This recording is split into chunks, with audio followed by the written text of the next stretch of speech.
Welcome বন্ধুরা, শীতকালের রাতেতে এরকমভাবে হাঁস মাংস যদি খাওয়া যায় কীরকম হবে, তাহলে চলো তোমাদেরকে দেখাই কিভাবে আমরা বাড়িতে টেস্টি হাঁস মাংস রান্না করি। প্রথমে ভালো করে গরম জল দিয়ে ছাড়িয়ে নেওয়ার পর ভালোভাবে কেটে ধুয়ে রেডি।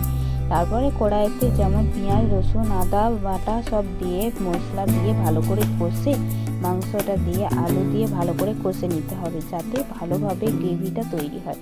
তারপরে ভালো একটু সামান্য কাশ্মীরি লঙ্কা দিয়ে ছড়িয়ে দিলে কেউ সুন্দর টেস্টি হয় আর কালারও ভালো আসে।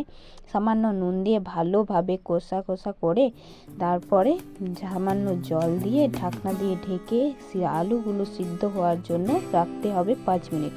তারপরে প্রেসারে দিয়ে 2টো সিটি দিয়ে নামিয়ে দিলে রেডি আমাদের শীতকালের টেস্টি হাঁস মাংস। তাহলে চলো তোমরা বাড়িতে চটপট করে বানিয়ে দিও আর আমার ভিডিওটাকে লাইক